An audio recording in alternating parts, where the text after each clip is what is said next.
Hello everyone and welcome, and I'm very pleased today in the second of our kind of collaborative lectures, which we hope will be a longer series next year, but I'm very pleased to introduce Josh Taron to you. I haven't known him very long. I ran into him at Calgary, where he's doing some very interesting research for their integrated computational system. He runs a studio, has his own practice, graduated from SciArc. I think he has really interesting instrumentation and some interesting fabricated design pieces. So I'm going to ask him to expand a little more on his background. I hope you all enjoy the work, and I hope you will join me in welcoming Josh Taron. Okay.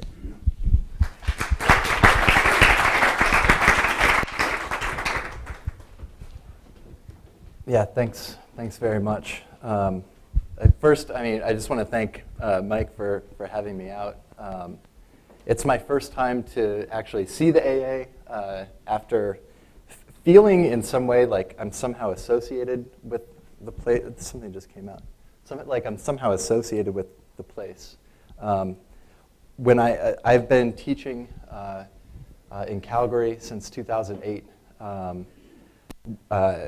I co-direct the Laboratory for Integrative Design, which is really an outfit between myself and three other researchers. One of them, an AA grad, Jason Johnson, who Theo knows, where we focus on integrative techniques, interdisciplinary techniques, sort of looking and framing architecture as something that's not so much a discipline that's concerned with its own rules as much as it's concerned with exploiting other disciplinary boundaries and rule sets to create sort of these tentative architectural boundaries. So if there's sort of a rule for architecture, it's that it kind of.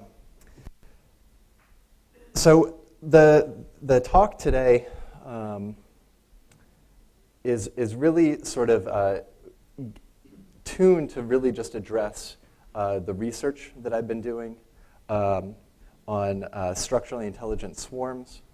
So the talk will sort of take place in three parts. It'll sort of like set up the problem, look at a little bit of the work that led up to the research itself, and then look at some of the techniques that we've been developing.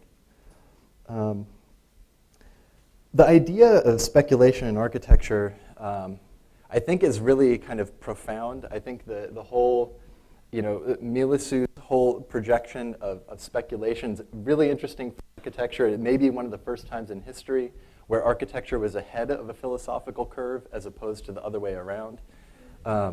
It seems that architecture has been a speculative, a deliberately speculative kind of discipline for the past 20 or so years, and so to kind of see it come around is really interesting.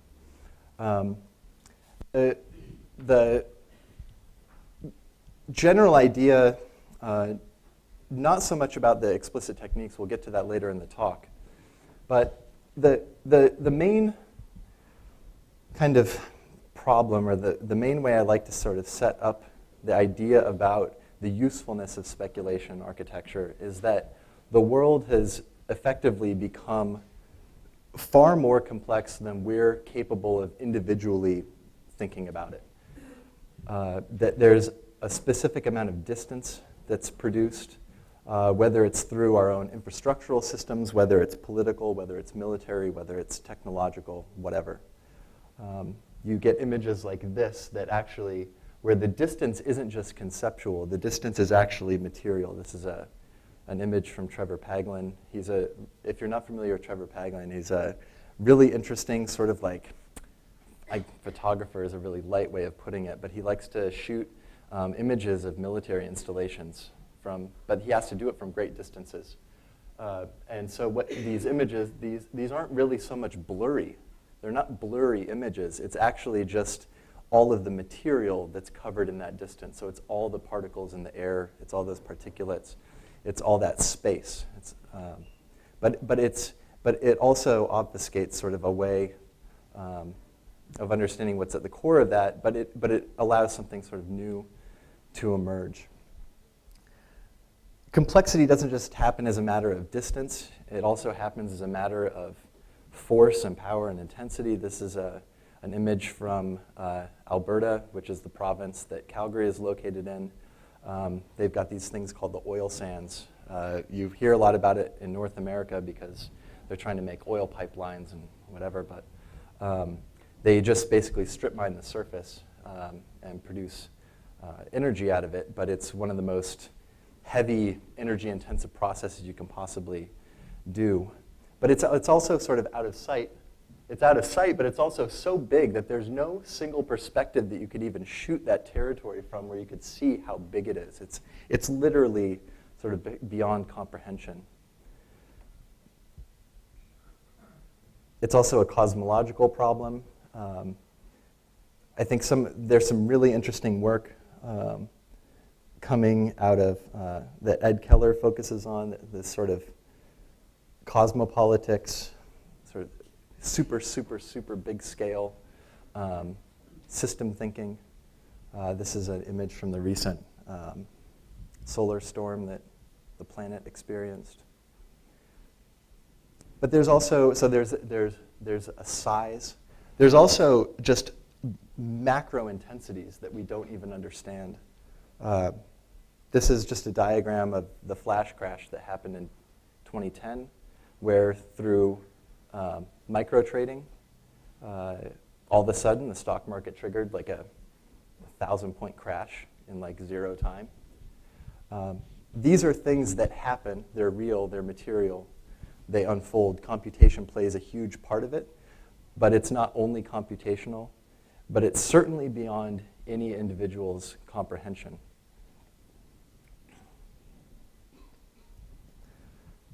This isn't a new idea. The world has always been outside of our own comprehension. That precisely because we're human, we know that we can't see and know everything. This is a drawing illustrating the cave in Plato's Republic, where, to paraphrase it, the only truth that we'll ever know is the shadow cast from the light that sits behind us.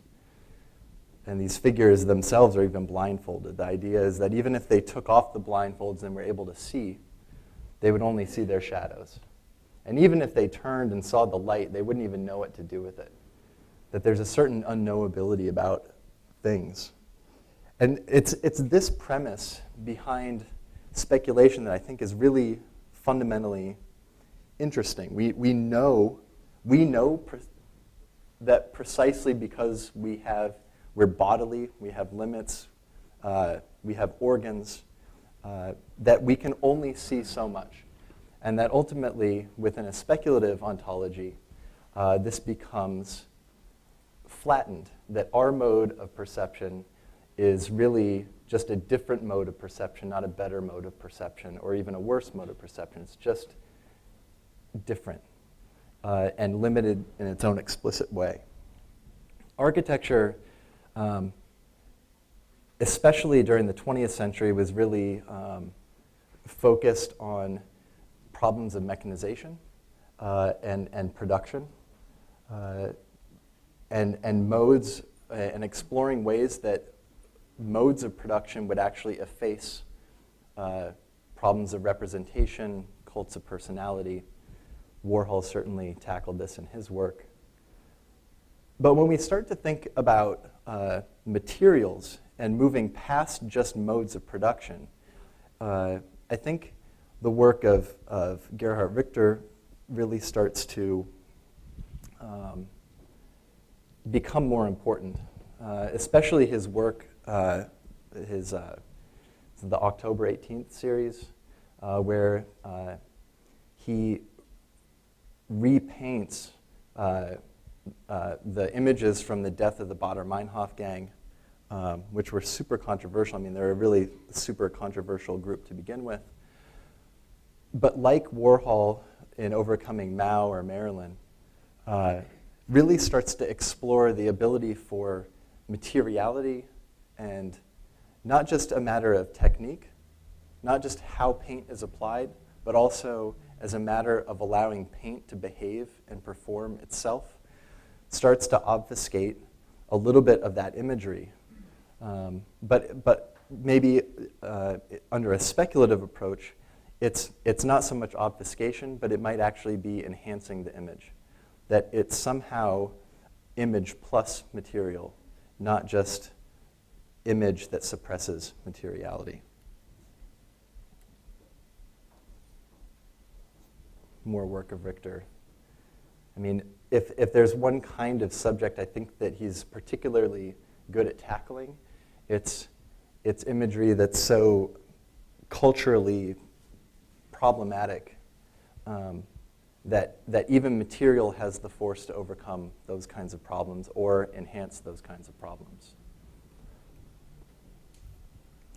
We'll get a little bit more into the work of Eva Hess later in the talk, as the research itself really delves into ideas precisely behind her work. But hers and other post-minimalist artists, I think, bring a very interesting kind of idea to the table in terms of exploring not just materiality for material's sake, but the idea of material indeterminacy, and even the idea of going beyond limits and into things like the void. There's a really wonderful article by Berkhofer where she compares the work of Mira Schendel to Eva Hess. They were actually doing work at the same time, but in very different places in the world. Schendel was doing her work primarily out of South America and Hess out of New York. But the comparison really focuses on this idea of the void, which is a major recurring theme underneath the idea of speculation, which is to say that speculation allows us to reproduce and recapture the great outdoors, that we find ourselves in a current condition, but we need to think outside of that. And that's ultimately been something that's absent from phenomenological thinking, for example. But these works, and especially the work of Hess, is so interesting to me in that it wasn't just a matter of visualizing or even just material for material's sake on its own, but really a set of techniques where the artist sort of steps back and becomes more distributed within the field, that a very precise set of techniques are needed in order to enable material to behave like this. Again, we'll talk more specifically about this work. This is right after.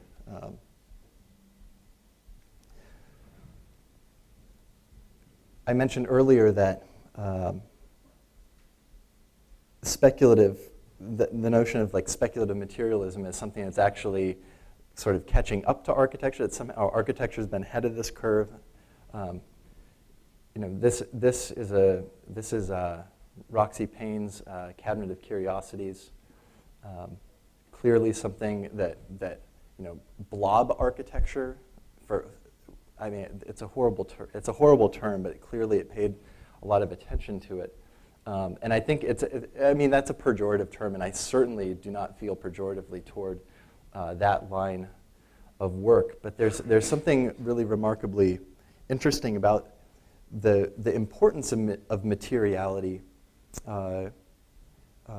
in helping to actually capture and express conditions, contingency that surrounds any given form or any given object. Each of these is basically this highly viscous material that comes out. These all may have been squirted out with the same pattern, but given the different environmental conditions, they form different forms. And of course, the title Cabinet of Curiosities is sort of reminiscent of Victorian cabinets of curiosities, where really mutant skeletons or weird bugs would be in your cabinet as a matter of sort of wonderment and amazement of what nature nature, for lack of a better term, could do.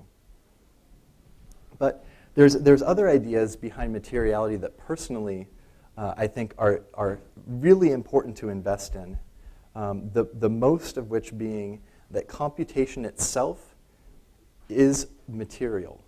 Not just that computation needs to chase materiality, but that computation, if it pays attention to these other things well enough, it can actually be understood as a material process. The one person's work who I think addresses this the most specifically is that of Eugene Thacker. Some of his older work on biomedia really looks at explicit moments where computation and biology actually physically start to blend and bleed into one another, the way bioinformatics works, et cetera. But the idea of distance, the idea of scale, the idea of intensity, the idea of particles, high particle counts, those are all things that we see in material processes that actually enable them, that grant them force, and they're things that I think computation can start to tackle more directly. And it's important for architecture to tackle those things. There are cultural practices associated with things that work like this that I think are problematic, possibly can be overcome, and I would argue that now more than ever, these things may be overcomable, or at least dealt with in a different way. If there's one master of human perception and human sensation through film, I would argue that Hitchcock might be the guy. It's totally debatable, but there's some brilliant things that he does through film that tackle these precise material problems. And, I'll just take an aside. I think that the one thing that he's able to especially address is time as a material process. We're looking at an image from the birds, but again, as the aside, like a Vertigo is this amazing film that basically actually reproduces time as a material process, and then at the end reveals it all as an illusion. But I digress. The point here with Hitchcock and the cultural phenomenon of these things is that large, forceful, headless entities, swarms, have always been presented as a threat. They're not just in Hitchcock's work. You can trace it back to demonology. You can trace it back to the threat of infectious diseases. These, again, are all things that Eugene Thacker covers better than I. But in film, it shows up consistently. Horror films, right? You never see the whole creature. There's things like zombie swarms, flocks of birds, Smiths in the Matrix. These are all the same thing, and they're all produced as a threat, which is to say that they're filled with a tremendous amount of desire, a tremendous amount of fear, precisely because we're somehow more comfortable with individual faced forms of power, and I would argue even of sovereign power. But architecture's been totally complicit with this for a very, very long time. But I would argue that we may be at a moment where we're not so much fearful of swarms anymore. If you look at political uprisings, they're still super problematic. But I think, and especially in architecture where swarms and particles have become more and more commonplace, that not so much as a matter of turning from fear to an embrace of swarms, but rather that there's some sort of ambivalence about them, that provides real opportunity to actually make use of them and exploit them in new ways, precisely because it may not trigger as many problems or consequences as they may have in the past. I'm not saying that's entirely gone, but I'm saying that there is a certain sort of ambivalence toward these kinds of things where maybe swarms aren't so scary anymore. So why not make use of them?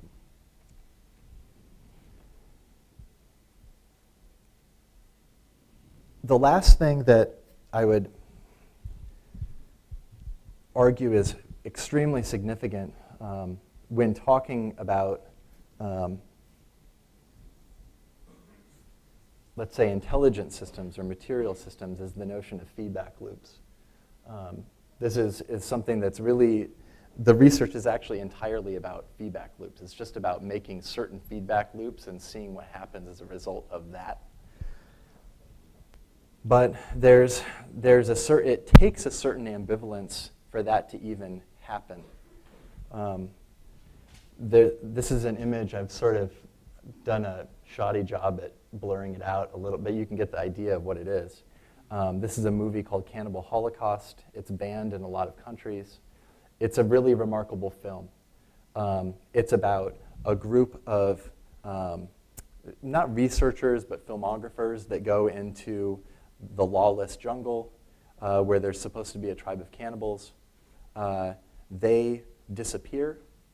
Then a second team is sent to go in and find them. This is where we start the movie. We start it with that team going in. That team goes in. They recover some of the film that was shot by the original team. And then at the end of the movie, you realize that you're in a meeting where they're trying to discuss with like a network if they're going to air all that footage or not. But this idea of really eating one's own self is really important. And aside from an ambivalence towards swarms, there's another kind of ambivalence that I think that has begun to be generated, which is something that's an ambivalence toward, not sort of like a classic form of death, but the idea that the other side of the coin of growth is decay.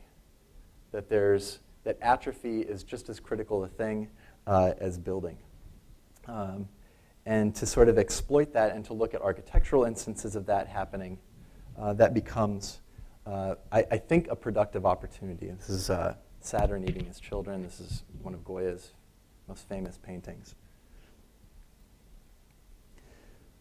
So for architecture, I think it becomes extremely critical to be able to embrace this kind of ambivalence.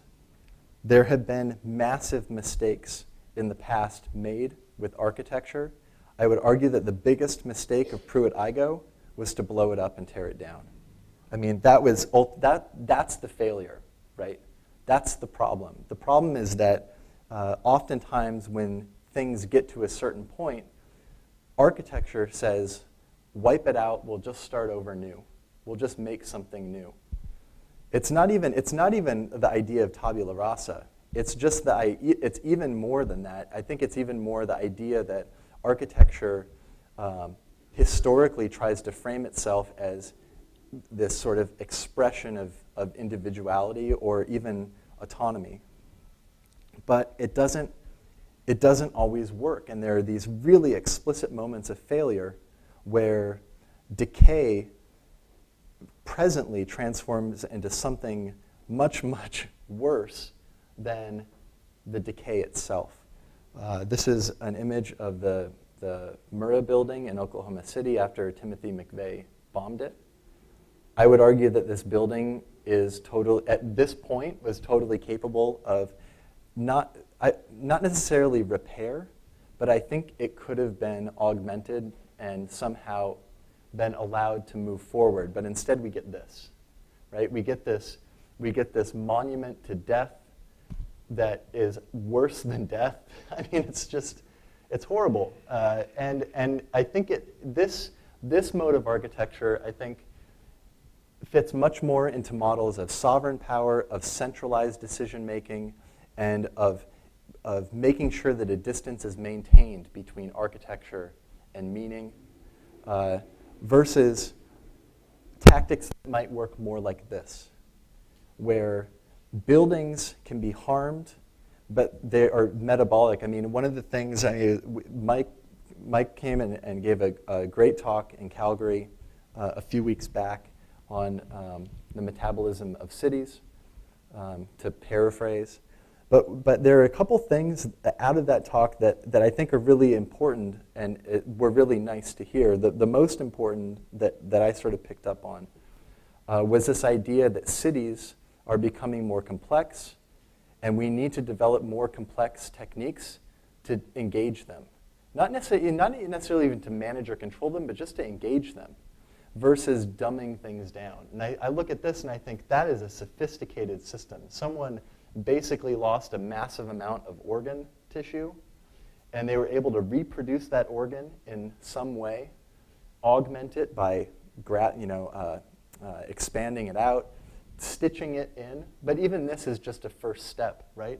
The amazing complexity behind systems like this is that these two separate things, will synthesize and sort of grow into themselves.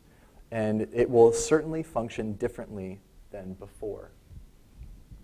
This is a major theme in Cronenberg's work, and especially in the movie Crash.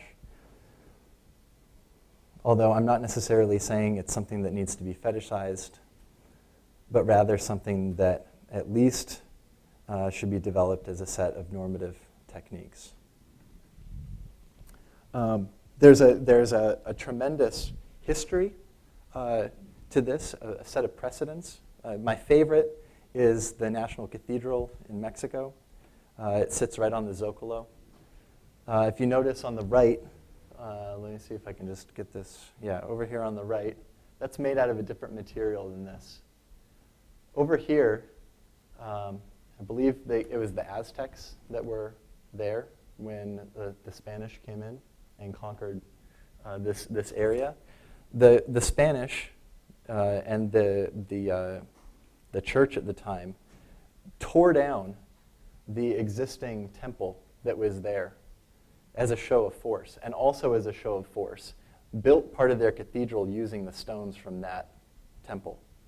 Now, I'm not saying that that's good. I'm saying that that's actually pretty messed up. But there's something there. I think there's something really interesting in the idea that it was materially reincorporated into an architecture that did last and continue to live on. It wasn't a matter of wiping something out and pretending like it never happened, but it was actually a matter of incorporation. And that was specifically not just a material problem, but an architectural problem.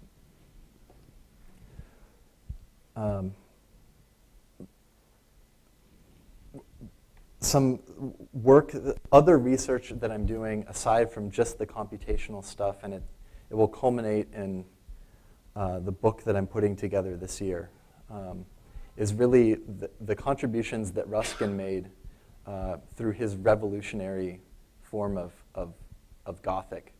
And in addressing ideas of decay, whether Ruskin was totally honest with himself or not is not really the point.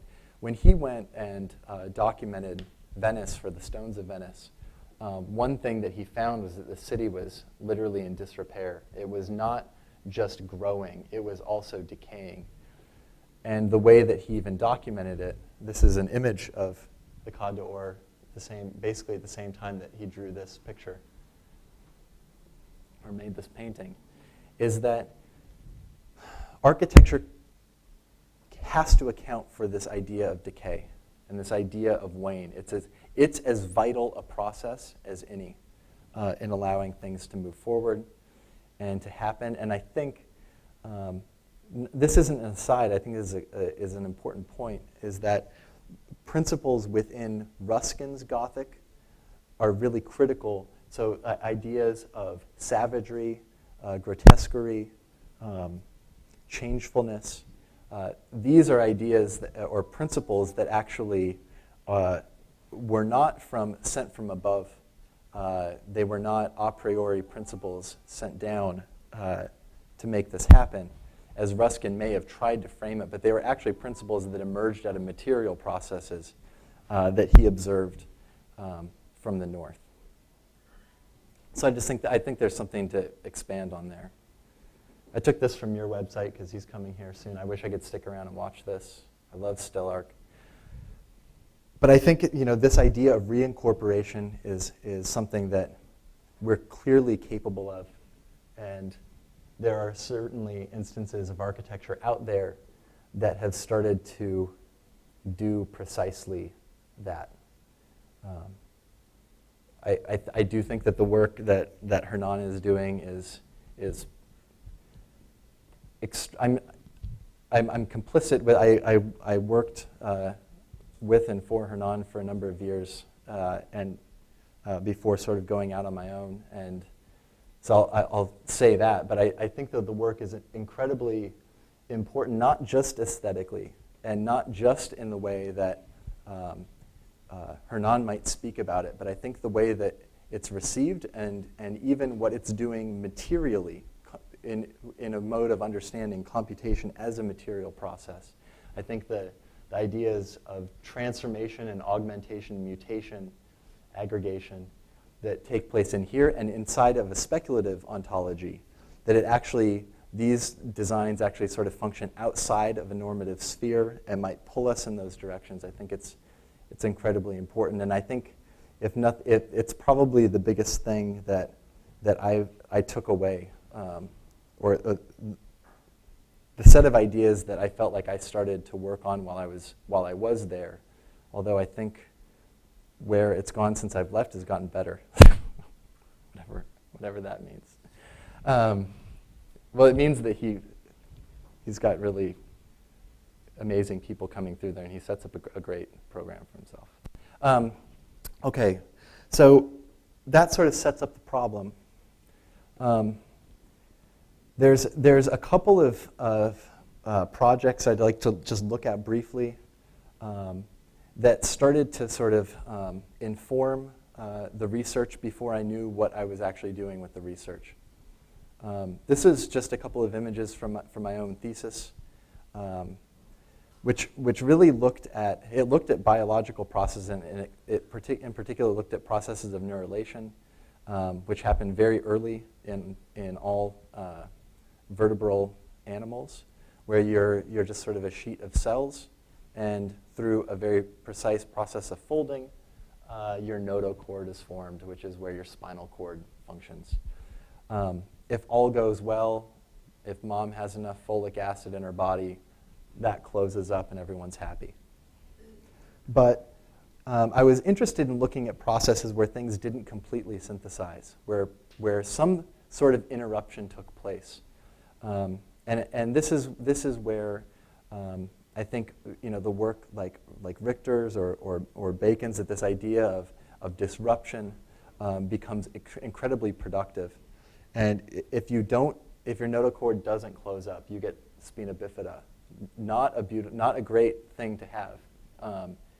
And I'm certainly not glorifying or romanticizing this as a condition. I think it's very serious. But I do think for architecture, and as a question of formality and rupture, and especially the challenging of boundaries and edge conditions, it becomes extraordinarily interesting to me.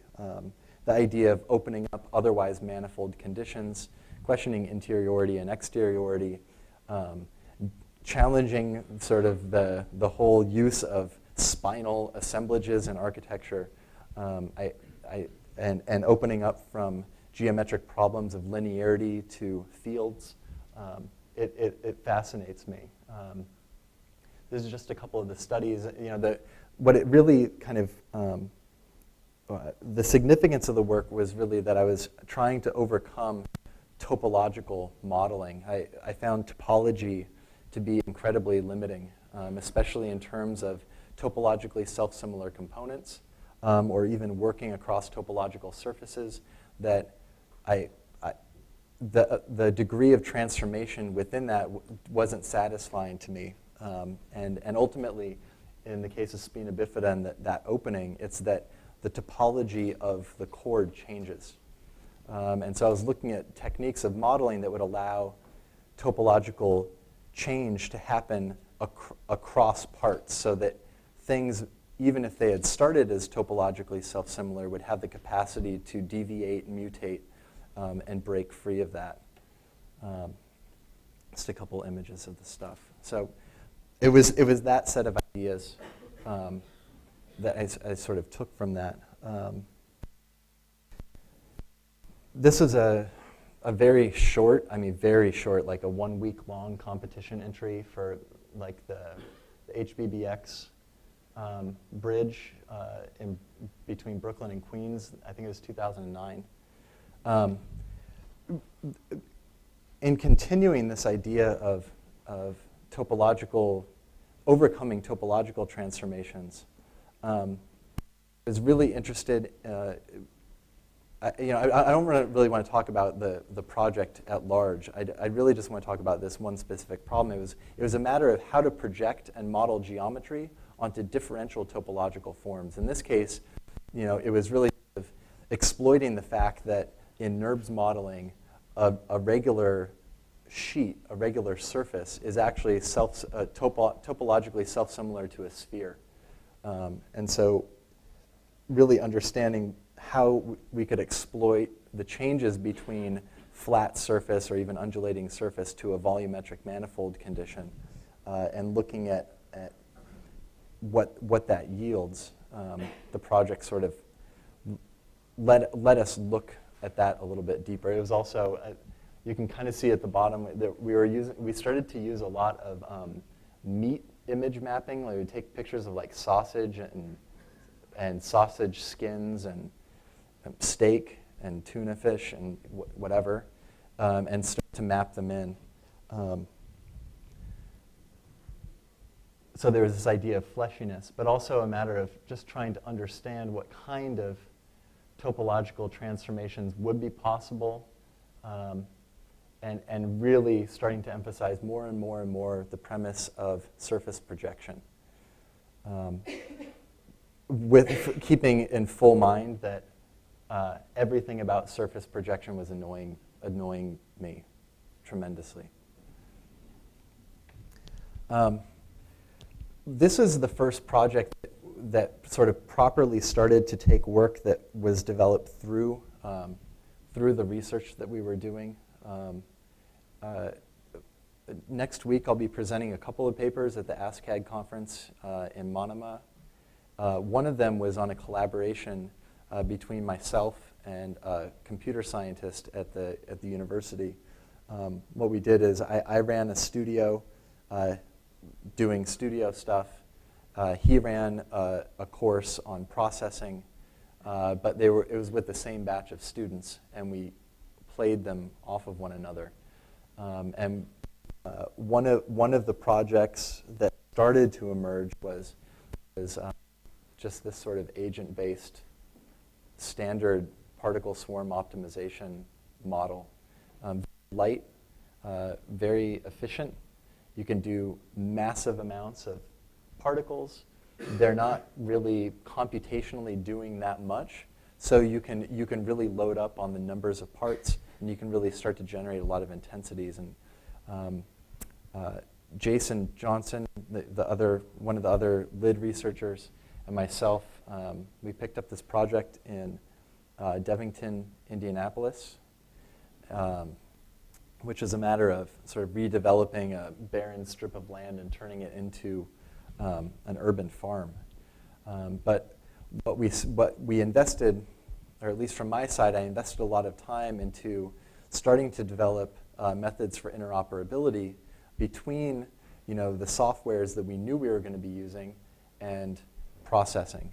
So we built a definition where we could layer in image maps. In this case, we used a site plan. We could interactively drop in points, which would serve as emitters.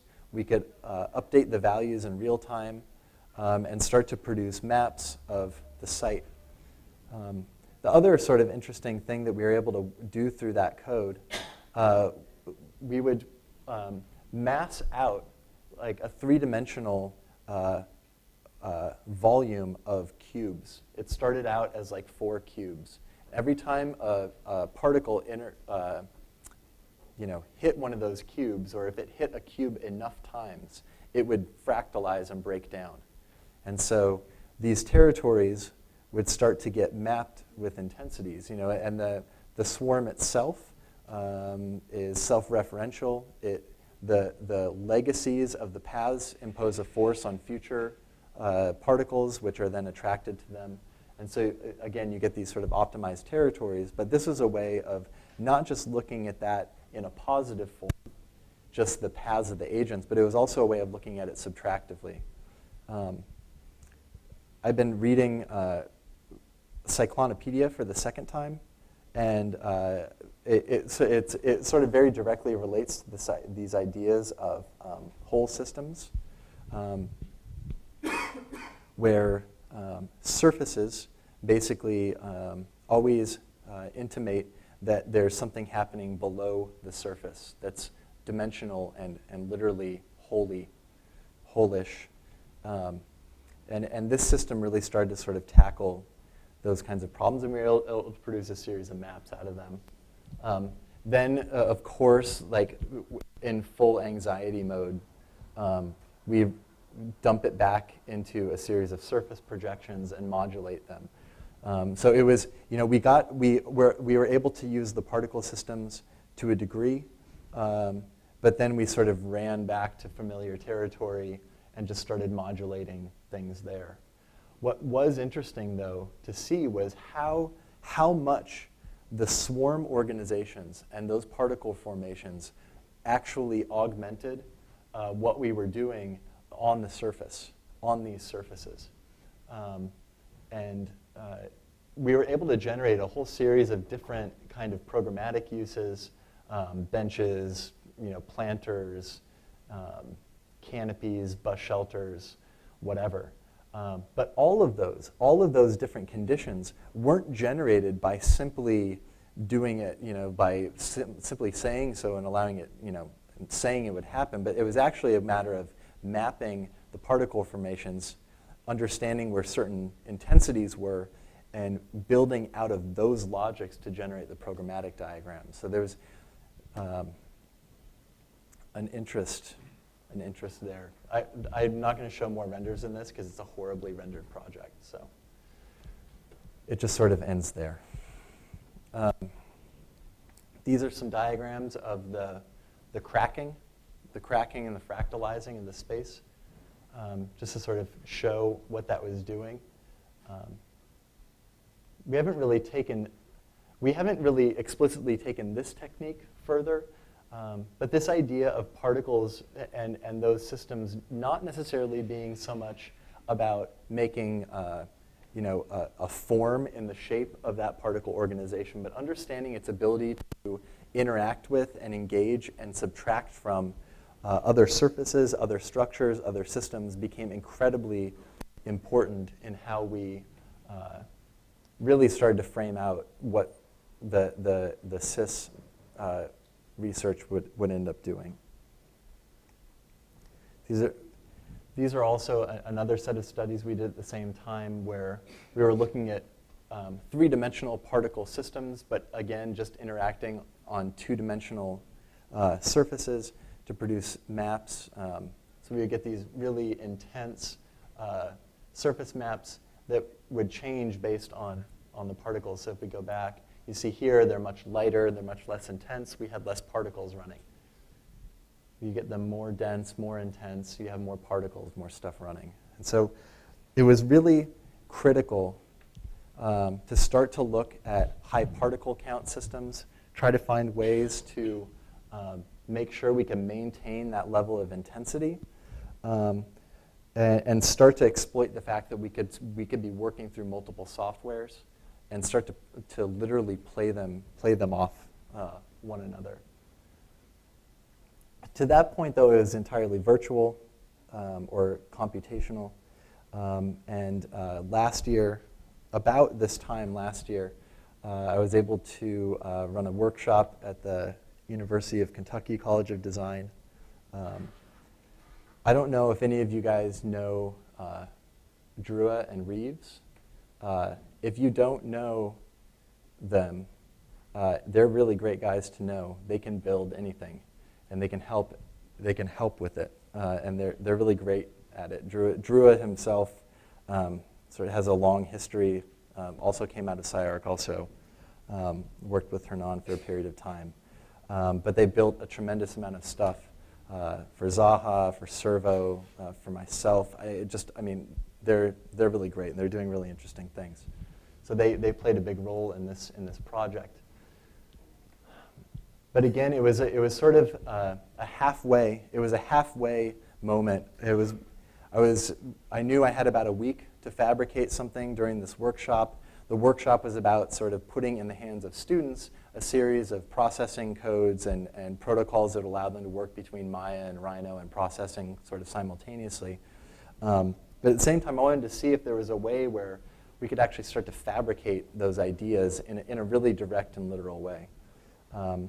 So, just some basic surface modeling using, force disruption, mapping a series of territories that basically met certain minimal surface conditions,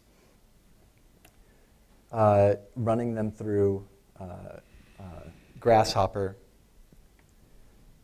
into a series of points, which allows us to dump into processing.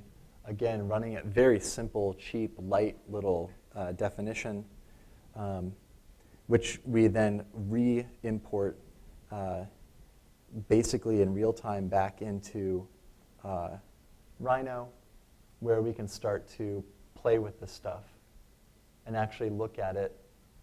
In this case, we just used standard Metabolic meshing algorithm to transform this series of points into something that was manifold and volumetric, and looked at ways of reprojecting and building that back into a surface wall condition itself.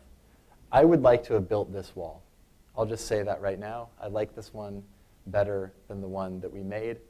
But again, we were working with a 3-axis mill. So this wasn't going to happen on a 3-axis mill in a week. What we ended up doing is just projecting those curves back down onto the surface and resulting in a model that looked much more like this. It exposed a lot to be able to look at a model such as this because there was a certain logic of geometry extraction coming out of the surface, and certainly a certain aesthetic that I was interested in pursuing. But at the same time, if you look at the intensities of the maps on there, it starts to give you a very different kind of reading of the surface. Certain areas become thicker, more gooey, stuck together. Others become more stringy and graft out into the surface, where the system starts to dissipate toward the edges. And it was here where I think the project became much more interesting to me. It wasn't just about projecting geometry back onto a surface, but it was actually a way of looking at systems coming into one another, dissipating across, and doing something beyond the topology of the surface itself. Some fabrication images.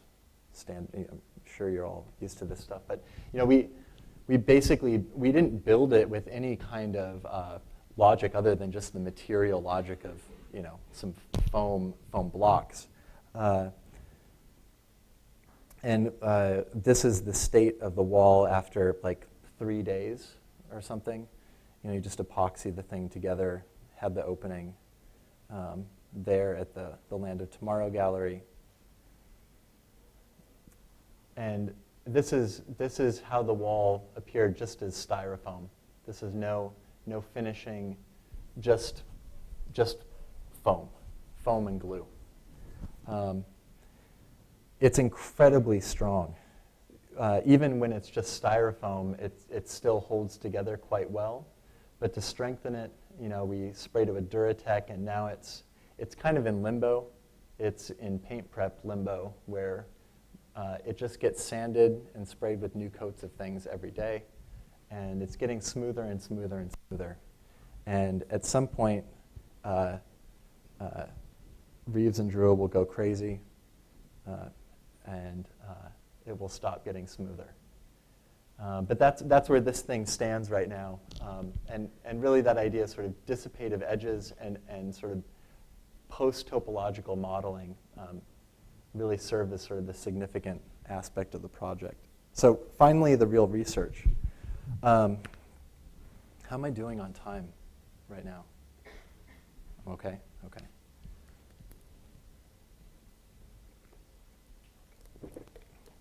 So, structurally intelligent swarms. Swarms are really complex environments. They've got a lot of agents. They've got a lot of particles. They've got, not only do they have a lot of particles, in these models, they leave trails. Those trails are instances that register speed, direction, vector, basically their mapping of a space. Very complex environment. The intention was to try to understand how to develop a structural intelligence out of those formations without impeding on the ability of the swarm to process itself. You can't just take a swarm, you can't just take a piece of processing code and dump it into structural analysis software and let them run simultaneously and expect that you'll get anything inside of like a year. It will just computationally take that long to run. The swarm itself in processing relies on computational efficiency and its own inexpense in order to be able to generate those spatial complexities. But that being said, when we start to think about them being an architectural formation, they need to have a structural and material intelligence. And there's latent intelligence in there, but it can't be accessed, it can't be developed if they're running simultaneously in real time. So the basic premise is to take an inanimate swarm, to take an instance of a swarm that was once dynamic, a snapshot, and develop techniques that reanimate it to produce search environments to allow a structural intelligence to unfold. Within an environment like that, you can't just apply a single logic to what's going on in there. It's too complex. If you just applied an intuitive structural logic to it, what would you even apply? You could apply, okay, I'll do the same size to everything. But if you apply the same structural size to everything, you're ignoring a lot of intelligence or potential in the swarm. If you apply the same material all the way through there, you're ignoring a lot of potential and intelligence within the swarm. But there's not necessarily normative structural methodologies that would allow one to just know what that is. So obviously we need to use like structural analysis software, in our case just FEA. We obviously are using the swarms, but in order to actually exploit them toward one another, we needed to have a method where that search space could actually be accessed intelligently. And so we use an evolutionary engine within there. In this case, we were trying to develop it just with pure code, but we actually just realized it was easier to do through Galapagos. And so we've been playing with that. But what it does, it allows the search space of an evolutionary engine, the search space of FEA, finite element analysis, and the search space of the swarm itself to actually come together and produce their own intelligence, their own emergent intelligence. So this image right here is just a prototypical, the first kind of instance that we ran. We're not going to talk at all today about the metaboling or the skinning, but that is actually a real structural diagram, and each one of those lengths in there is a sized member. So the metabol is sized around a structural member that's inside of it, and what we get is something that hooks up with, it eats away with and hooks up with a normative structural system, grafts into it, and synthesizes. This is the basic idea. So there's a couple of sort of conceptual ideas that really are important to drive this. This is another image from Cyclonopedia. This is an image of a feedback spiral. It's a really wonderful idea. I think it's a fantastic diagram. It basically talks about Trison cells. Trison cells are these sort of political spheres, but they generate their own systems of intensity where they start to overlap and interlap within one another. And at the center, this involute spiral in the middle is where these emergent principles or emergent phenomenon actually start to happen, where one environment, another environment, put them together. It's like, Deleuze talks about water molecules, right? You have hydrogen, you have oxygen, they do their own things, but when you put them together, they do something new. This is the same thing. We talked a little bit about the idea of reanimation, that we take something that's animate, that we know had an intelligence, a formal bodily intelligence, and it's precisely because it's become inanimate that we can access it and reactivate it. Right? That the idea that a swarm is actually spatially moving and spatially mobile and running in full time is actually preventing other forms of intelligence to invade it. And so stopping it and reanimating it becomes a really significant technique. The last sort of precedent, I don't know if I'm sure you guys watch TED Talks. There's a great TED Talk on redwood trees. It's amazing. Redwood trees are like these 400-foot tall creatures that have ecosystems at the top that don't exist anywhere else on the earth. They have their own time. But the point I want to make about the redwoods is that in one redwood tree, if it recognizes that a part is getting sick or dying, that same tree sends in a root system and it eats itself and then builds out anew. And this actually oftentimes produces buttressing systems between trees. And it really, it expresses that thing not so much as like one living body, but as a whole organism, as a whole ecosystem, really, where, again, this idea of decay or atrophy is actually understood as a productive opportunity. So to go about actually tackling this and produce the code that we wanted to develop, we actually had to produce a proxy. The general ambition behind the research is that we want to develop techniques that can be applied to any swarm. The swarms that we're actually using are like, we're indifferent to them. I mean, they're cool, they do one kind of thing, but really the research only cares as long as there's spatially mobile particles moving through fields. And we want to develop techniques that could access or use any of those. So really it's developing a set of tools and techniques that could be applied to a range of different projects, to different architects, different designers. And it allows we're trying to design these universal applications so that we can achieve diversity through other people's projects and appropriation of swarms. But we started by doing proxies, not as a matter of making swarms, but actually as a matter of starting with surface projection to mimic swarms and building models off of that. So we started with a sphere. We knew we could move a sphere to a surface easily. We projected curves onto them, made them look and work like a swarm. So we would have them randomly modulate and deviate away from the normal of that surface to give it three-dimensional depth. And like the swarms that we were using, you get a lot of particles moving through space that don't actually ever hit each other. I mean, that's sort of a lot of flocks like locusts, birds, whatever.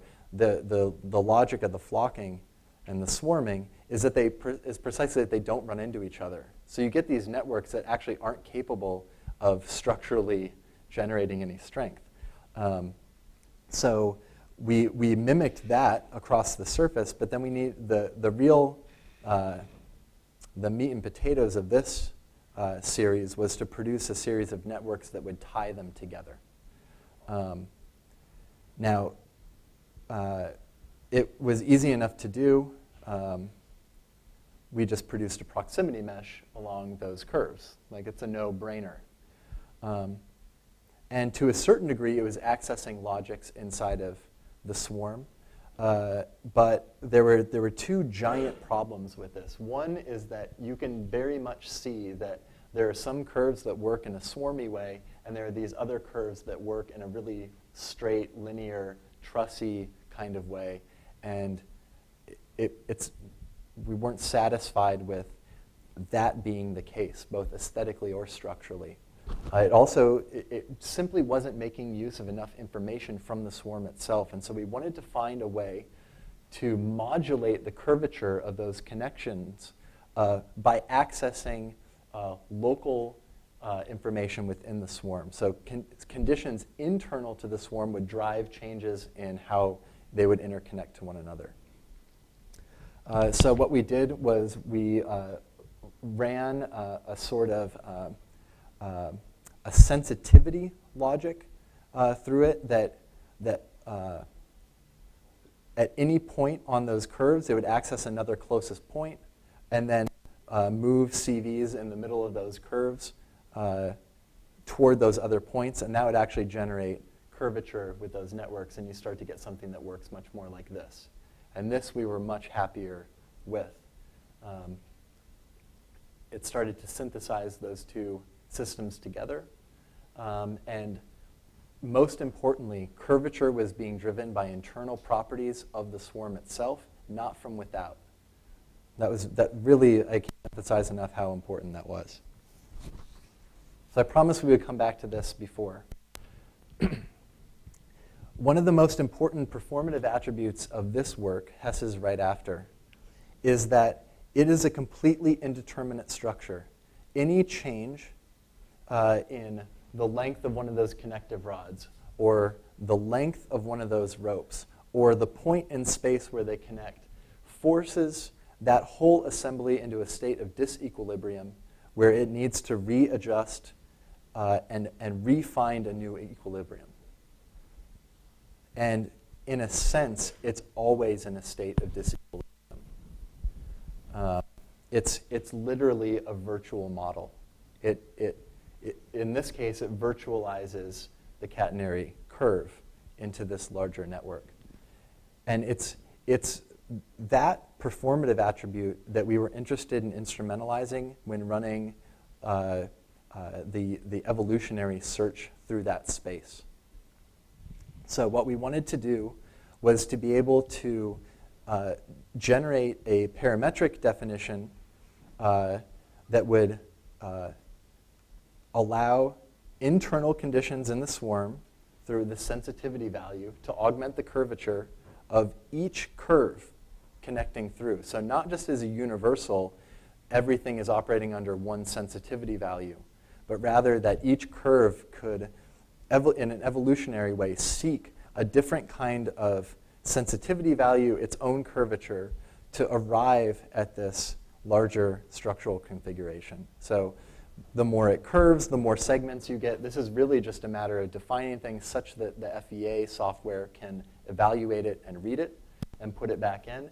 And it's also a way of simplifying the definition so that we have a way, a very simple input that's dealing with a lot of information, a lot of control that we can put back into Galapagos. Because Galapagos right now, and I know David works very hard on making changes and improving the software, but right now, every single input that you want to test has to be its own single thing. There's no way to sort of build it out cleaner. So we have to build it out on our own and reduce it to something like a sensitivity value to limit that. And even so, we were running tests where we would have thousands of inputs, which is annoying to code. Like even just in Grasshopper, that sucks. So, even on our first iterations of the proxy, in order to avoid that problem, we just took a small moment out of there and drove it. In this case, though, we didn't, just as a proof of concept, we hadn't run these feedback loops at all to this point. So we were still just getting the geometry in place to run the loops. So in this case, it was running one sensitivity value, or we were testing sensitivity values to see what the curvature would look like. It also requires when you're running FEA, you need to be able to tell the software not only what joints you want to have and what kind of connections, if you want fixed, roller, ball, whatever, you need to tell it where is this thing stable and connected in space and where am I willing to let this thing flex and perform and behave. It also forces you to give it orientation. And if you want to add additional loads beyond just the material dead weights, the dead loads, you can do that too. So we also made a universal kind of definition that would let us internally search. Again, so we weren't like hand-picking things to say, okay, we want this to be fixed and this not to be fixed. What we did is we ran a proximity test for every node in the assembly to see if it was going to be fixed or not. And it was trying to basically search for an edge condition without understanding its extensive orientation. So if there were a certain amount of nodes within the region, it would be fixed. And as they fell off, they would start to perform more, be able to move more. And again, these are just some initial diagrams. The diagrams at the top right were really just looking at different loads on a localized moment of the assembly. And then we started, and we would sort of throw a load in here and see how the entire thing would change. In this case, the biggest thing that we realized, we had way too many fixed points in the system. It wasn't bending and moving enough. It was only loading up on isolated parts. The matrix at the top, so the bigger images at the bottom are really just a sampling of the larger matrix at the top. But this was a matter of exploring what it meant when we were looking at different sensitivity values, different connection limitations, and to start to understand what kind of pattern formations would emerge. And the one that we sort of ran with and we're happy with, we took from down here. But you can see even with a single sensitivity value, you can get a lot of variation through the surface. But at the same time, this was still not necessarily generated out of evolutionary loops. This is just sort of like single value universal stuff that we were running parametrically. But we had it to the point where we could now apply it to larger things. These are just, we ran a real swarm. We just took a couple curves out of it just to produce these diagrams that were legible. And just to run through the process again, we were able to throw in a proximity mesh. We were able to sort of understand control vertices in there, reproduce the bending, and produce a new network. When we finally did run it through the loops, we were really happy to see that we were getting optimal. So it was actually capable of optimizing. But there were a huge number of other tests that didn't work quite as well. I won't throw up all of them. But what we learned was that when we were running the evolutionary loops, it was really important to have competing interests built into there. If you don't have competing interests and if you don't have large enough populations, it will optimize really fast and it won't really look very long for things. But if you build in competitive, let's say mutually exclusive problems, it extends the evolutionary cycle. It makes it look for things longer. It increases the diversity of the population, and you actually get much more meaningful evolutionary results. So in this case, what we did is we put curvature at odds with sectional sizing. So if something was a single length, we would make it really thin. And if it started to get really curvy, we would make it bigger and stronger. When we ran it the other way, if we made something really big and strong when it was just like low curvature, it would always just go to that. And we don't need an evolutionary system to know that's where it would go. But it really opened things up by building them in that way. And then we were able to start to actually apply that within sort of this, like a proto-project. This was sort of like an imaginary restaurant. It was just really just a normative, any old kind of project. We situated emitters, ran them through processing, ran out the code, and then developed a series of grafting protocols. These became really important because it situated the swarm. I won't take too long. I feel like I'm running way over, so I'll just sort of move through the stuff. But there's basically three parts. We run the swarm. It decays the existing structure. The second thing it does is it generates a graft system to link out and connect with to connect between the swarm and that atrophying normative structure, and then they're relaxed together. So that's sort of that third moment where they're allowed to perform as one system. In sort of walking through what that looks like, you have a normative structural system, you have the swarm. We produce a series of surface approximations of the volume of the swarm that basically assume the same structural logic as the normative one. We then sort of measure, what's the right word? We allow the swarm to disrupt that system and to produce a void there. That void is then re-understood relative to the swarm. Let's see if my cursor. Then we get these are my favorite part right here, where it's basically a very similar system to what interconnects the swarm curves to themselves, but they connect outward. And they do that through this sort of measuring, similar to the way that we were measuring the exterior points to send into the FEA software. We use that same set of techniques to graft into the surrounding structure. And then we're able to sort of produce new networks. These are just a couple of sort of section renders to look at how that's starting to kind of eat that away. This is just an instance of one of the failures. This is on a hyper-thin series. It was also prior to, we developed a gradient strategy for this. So every time this breaks, this point measures what the size of this structural member is and then creates a gradient moving backward, but that's not sort of shown here. This is prior to that happening. So you see, like in this case, there's just a high degree of separation between the two systems, and it really wasn't working.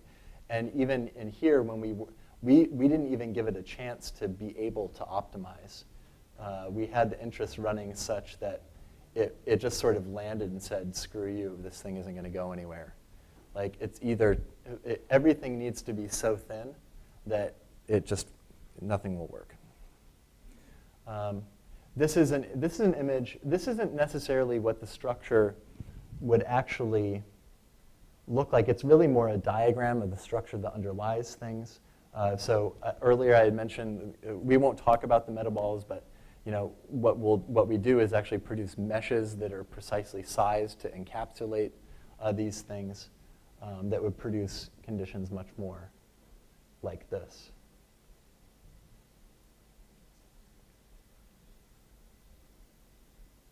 By meshing these things out and getting manifold surfaces, we're capable of producing 3D prints. I think this, like right here at the bottom, you can see here where the structural member starts to gradient out to approach the swarm and to provide a little bit smoother transition. But these are viable solutions. So we're just now starting to look at this on a more material level. The way that I'm sort of deploying the techniques was to disseminate them into a research studio. So I've got 11 students that are sort of chasing down these problems using the definitions and the processes as they already exist. This is, not coincidentally, one of the research hires that I had over the summer to work on the stuff initially happens to be a student who's doing very well in the studio now. Jody James is sort of working on these things. She's extremely great. But the other important thing, and this is really where computationally, it's continuing to build intensity and to try to access more information. Is to also develop parametric definitions that access things like directionality and even enable localized displacement within the structure, in this case sort of like bubbling and pressuring out to produce new kinds of localized moments, and there are new kinds of connection strategies to sort of continue to treat this as a material process and continue to try to even atomize the level of connections that would end up happening. So even looking at ways of fractalizing the smallest connection, the smallest interconnections, and plugging those into evolutionary processes really, I think, produces a really hopeful and intense future for the work. So that's it.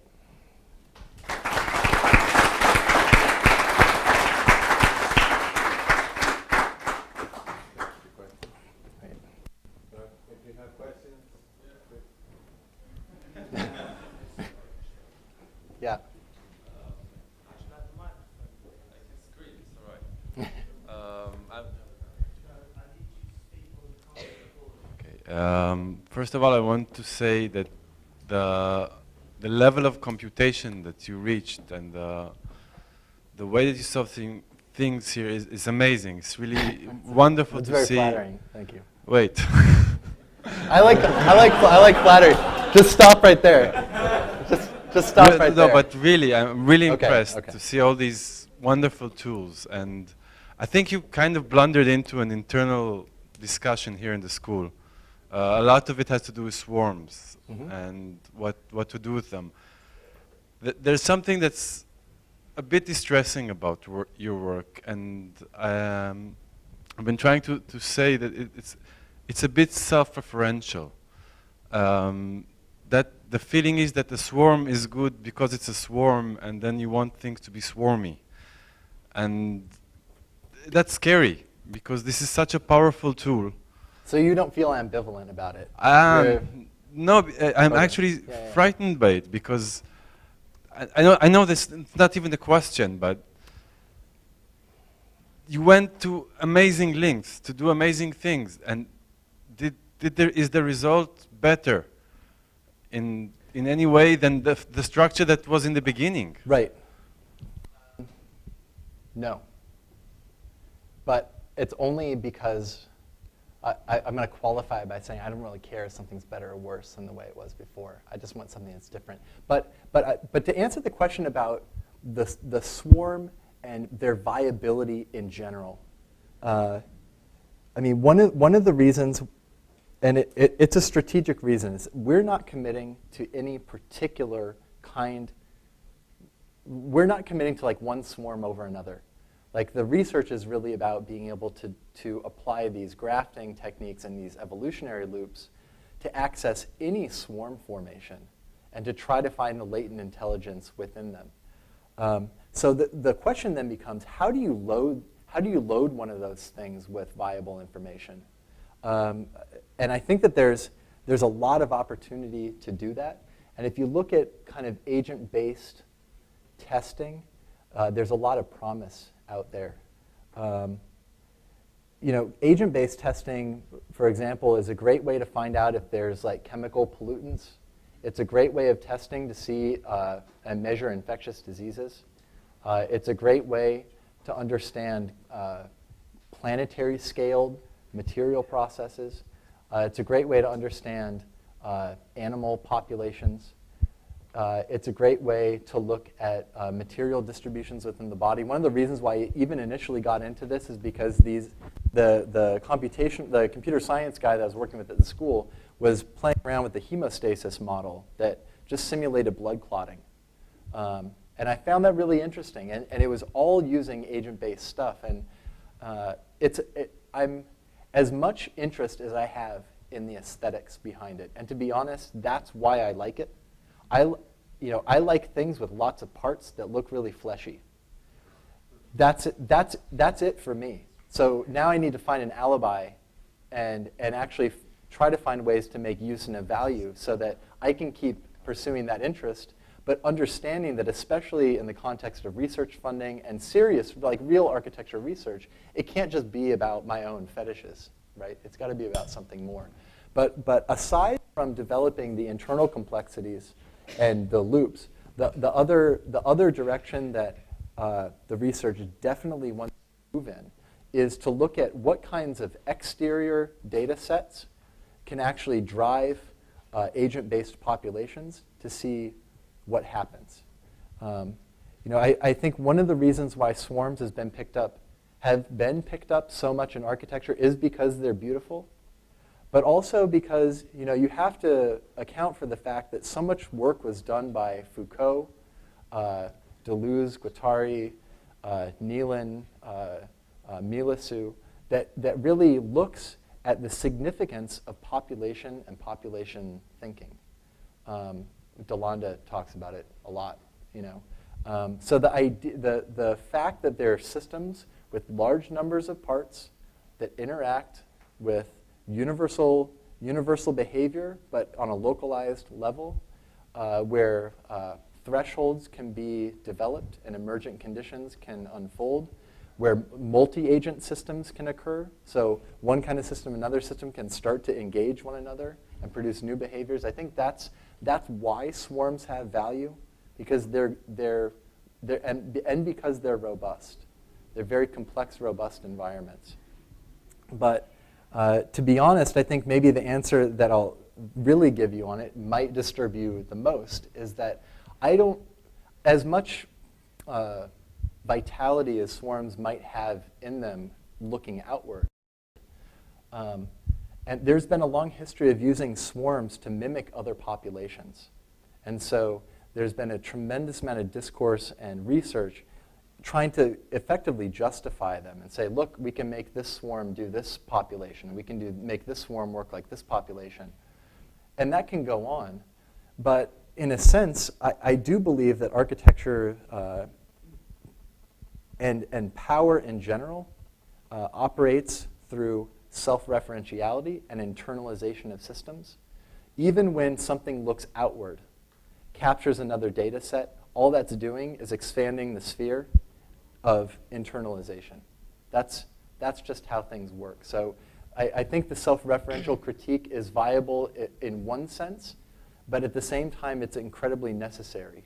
And this is, I mean, as much controversy as Eisenman has over his effect on the discipline, if nothing else, his work on tyranny and really understanding and forcefully incorporating the significance of self-referentiality into architecture, I think it's incredibly important. I know there's anxiety about it, but at the same time, I think it's one of those things that you can't possibly, no one can get away from. Everything is always self-referential. It's just a matter of expanding and really critiquing what self is in the problem. Hi.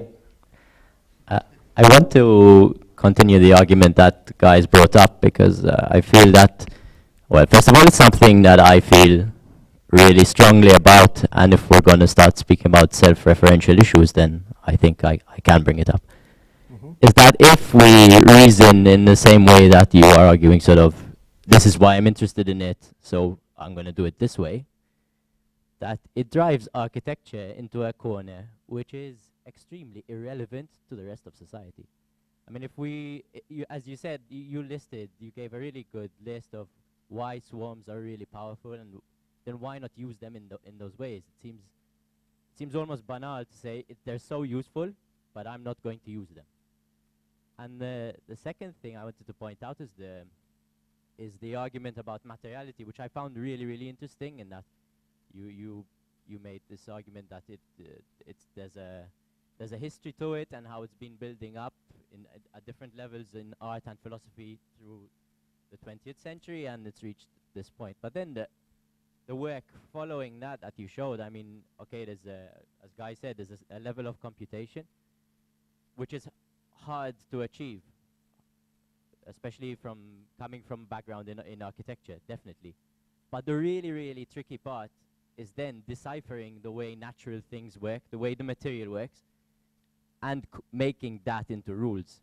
And until we do that, then it's just a thing to make beautiful shapes that can never be real buildings. And just the last point, I know you're reacting like, what the hell is this guy saying? Well, I want to answer. Okay, no, I have a the horrible memory, so just the last. I only answer like one Okay, or two things. just the last thing.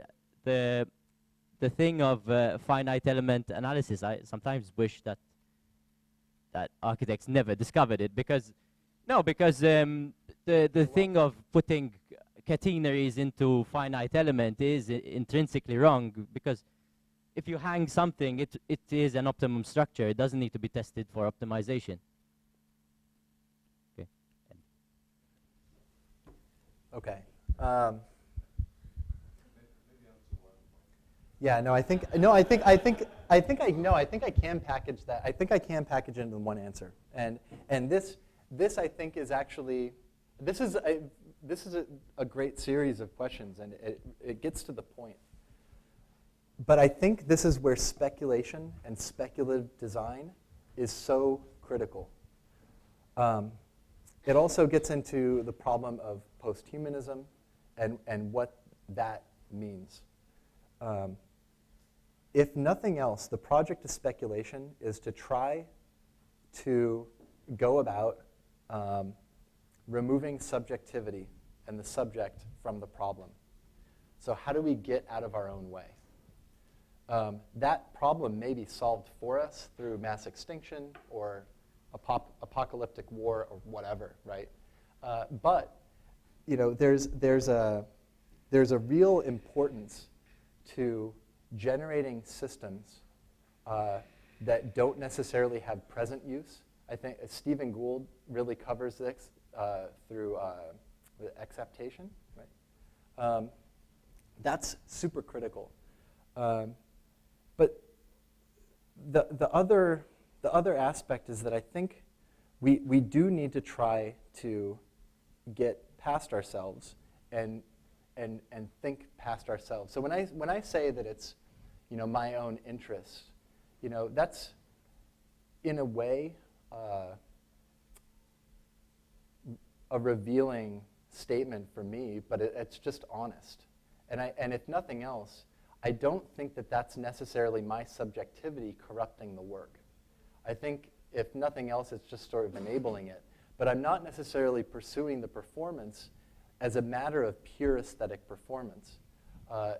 And really, even back to the point of self-referentiality, those evolutionary systems rely on self-referentiality in order to evolve. It's totally necessary. And at the end of the day, if I'm making decisions about which one I personally like and which ones I throw in, it's still emerging out of a set of possibilities that are viable. And it's the set that's more important than the individual. And I think that's probably the most problematic statement for architecture to try to contend with now, which is to say that the architect needs to try to get out of the way of architecture. And that I totally agree that the value of any single work of architecture really shouldn't be about the architect or what they like or whatever, but it's actually something further. Vademo's idea of sort of weakness, weak form, is interesting because it starts to really place architecture into a mode of use on a sort of a meta scale, right? That it's not just use like I'm going to go to the kitchen and pour myself a cup of coffee, but use at all scales with economies of information bombarding that work and moving through that work constantly. I mean, I was just reading the brief about Stellart coming. I think there was something along the lines of like bodies are really just like material in flow, and I think that's really sort of a nice way of thinking about it. And really, where in that is the significance, a lasting significance of like individual sensibility or will in there.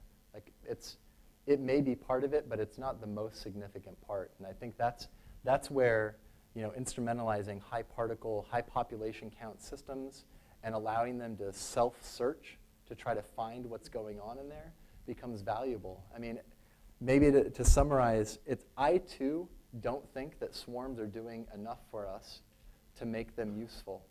But I don't think that it's necessary. I don't think the answer in finding their value is going to come from outside. I think it's actually something internal. And it's not just computational. That the fact that they can layer in other populations, I think provides them with a means of sort of connecting those things. And, you know, yeah, there's anxiety, but I'm hoping there's enough ambivalence. Genuinely, I'm hoping there's enough ambivalence about them that allows them to continue to be researched and explored without suppressing debate over it. Just a matter of discussion. I found some of your projects interesting in the sense of the spatial quality that you were trying to achieve in a sense. So, and You'll be on the film when you're talking. okay, so I mean, you compared yourself with Hernandez Alonso, and No, I'm not the affiliated greatest myself. expert on his work, but I've seen a few talks of his work. I think what I realized in his work is where he was like eliminating the process and focusing on the final result. And some of them actually do talk for themselves just by the final result, Yep. which sometimes comes about the spatial qualities. On one of your images, you talked about interiority and exteriority, and basically how you challenge, you're trying to challenge those. In your last project, I saw some clues about it. But the only thing that I found missing in the presentation, not as a matter of critics, as a matter of discussion, what is wrong on your type of work to focus on spatial qualities and innovation in terms of forms, rather than talking about subjects that are not necessarily related to your interest. It's just. No, it's interesting. I mean, I would just say that one of the most important things within speculative modes of design is to isomorphize or subtract something from the equation, which enables you to produce a new exterior, right, that you can sort of shoot for.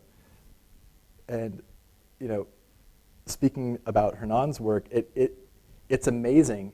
It's not easy to subtract process out and to actually achieve that. And it's, you know, if nothing else, that's the value, and it produces that, and it actually allows that distance to be maintained. You know, there's a huge. Carla Leitao just had a great interview with Elisa the other day on dustism. Right? Did you see this in the Huffington Post? Really great interview. Sort of talking about what she presented at the Cyclonopedia Symposium last year a little bit. But the idea that materials and materiality is now pursued with such vigor, I think is really a belief in the kind of distance that material processes can maintain.